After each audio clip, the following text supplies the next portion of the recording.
पिछले पार्ट 4 में आपने सुना था कि एसपी साहिल मनीषा का हाथ पकड़े उसके हाथ पर आए चोटों के बारे में पूछ रहा था और ये सब विक्रम दीवार के पीछे छिपकर देख रहा था। अब आगे विक्रम को एसपी साहिल के ऊपर बहुत गुस्सा आ रहा था क्योंकि उसने उसके बीवी का हाथ पकड़ रखा था। उसके मन में एक ख्याल ये भी आया कि वो अभी जाकर एसपी के गाल पर एक जोरदार तमाचा जड़ दे, लेकिन उसी समय उसे ये भी ख्याल आया कि यदि मैं अभी उनके सामने जाता हूँ तो उनको पता चल जाएगा कि मैं उनके ऊपर नजरें गड़ाए हूँ और वो अगली बार संभल कर रहेंगे, जिससे उनके बीच क्या संबंध है मैं जान नहीं पाऊंगा।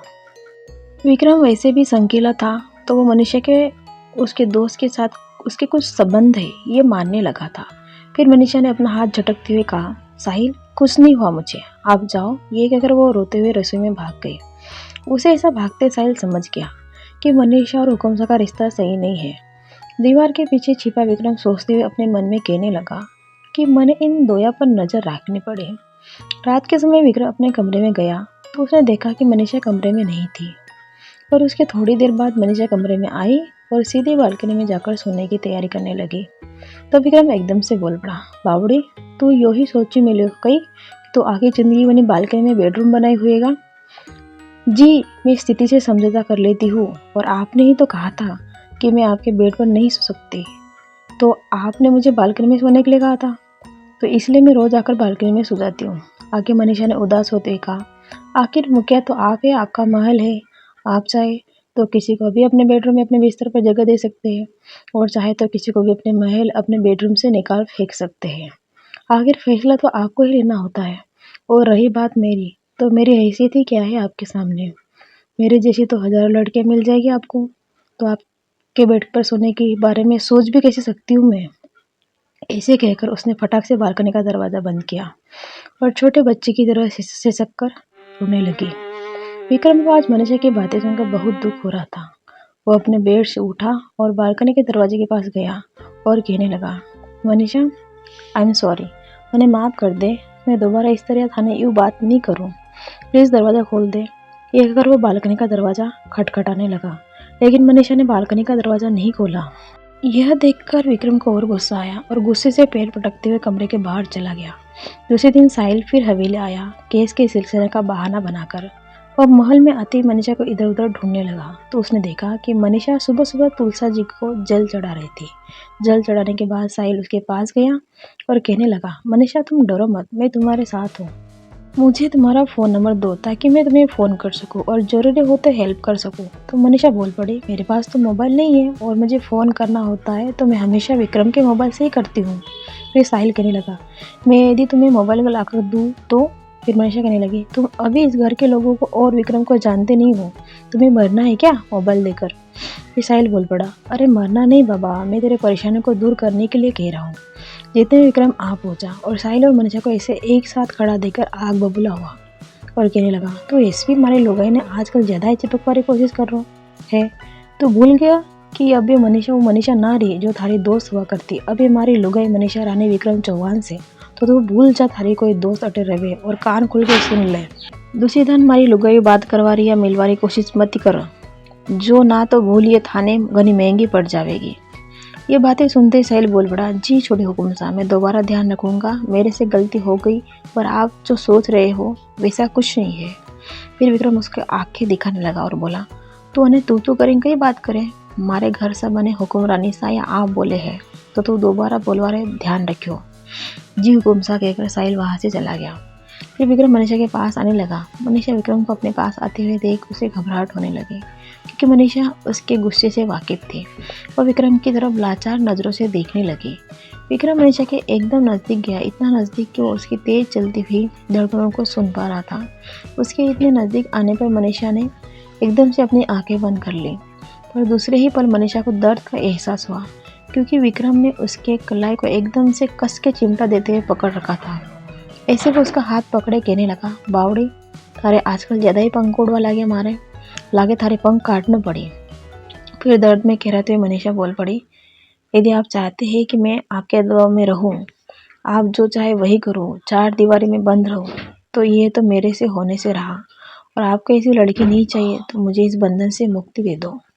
ये कहकर वो वहां से चली गई। मनीषा की ऐसी बातें सुनकर विक्रम उसे ताकता ही रह गया। क्योंकि विक्रम को मनीषा से ऐसे सवालों की उम्मीद ना थी। फिर मनीषा अपने कमरे में गई थी कि उसके दरवाजे पर उसको नॉक करने की आवाज़ सुनाई दी। उसने जैसे ही दरवाज़ा खोला तो एक नौकर उससे कहने लगा कि बड़े हुकुम साहब ने आपको याद किया है।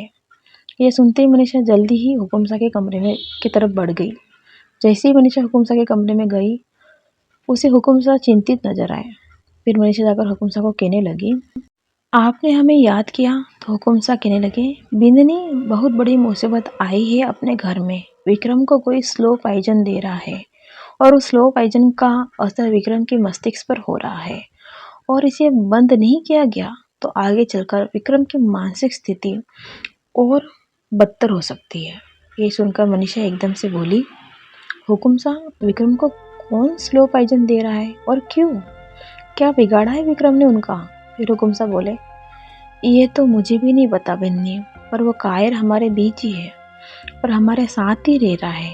ये बात सुनकर मनीषा को और घबराहट होने लगी और वो कहने लगी, क्या वो कायर अपने घर में ही है? कौन हो सकता है वो?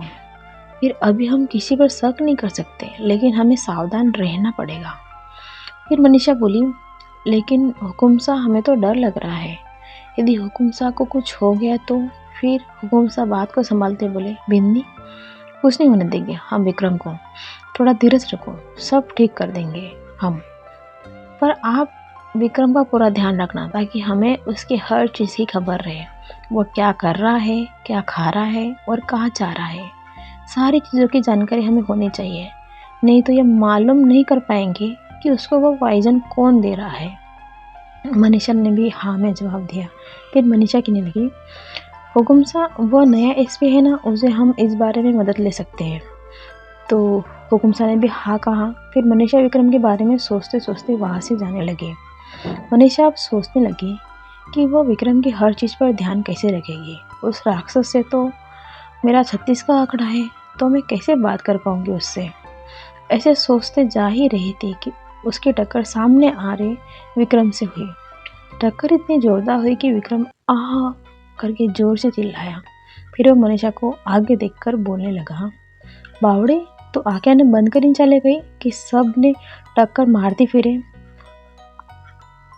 मनीषा रोहासा सा मुंह करते हुए बोली, आपको भी तो ध्यान रखना चाहिए ना, हमेशा मुझ पर बरसते रहते हो। उसकी ऐसी बच्चों जैसी शरारत देखकर विक्रम एकदम से मुस्कुरा उठा और बोला, तू कभी ना सुधरेगी। फिर विक्रम कहने लगा, वैसे बावड़े, तू किन ख्याल में डूबी हुई से जो थारी मारो टक्कर लगी? फिर मनीषा एकदम से अपना सर झटकते हुए कहने लगी, नहीं नहीं, कुछ तो नहीं। फिर मनीषा विक्रम को पूछने लगी, आप कहाँ जा रहे हैं? तब विक्रम बोला, का थाने कहीं काम है, तू भी चलना चाहे मार ला रे। फिर मनीषा बोल उठी, ऐसा कुछ नहीं है, मैं बस पूछ रही थी। फिर विक्रम बोला, बस थोड़ा काम है, वो नहीं कर ही नहीं रो, और कहीं पूछनो थाने? फिर मनीषा बोली, ना ना, कुछ नहीं पूछना, आप जाइए। फिर वो सीधे कमरे में आ गई।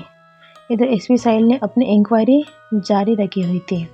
आज उसने एक छोटा सा मोबाइल लिया और वो मोबाइल लाकर मनीषा को पकड़ा दिया और उसने मनीषा को कहा, जो भी आपको हमें पूछना है या जो भी आपकी परेशानी है, हमें फ़ोन पर बता दीजिएगा।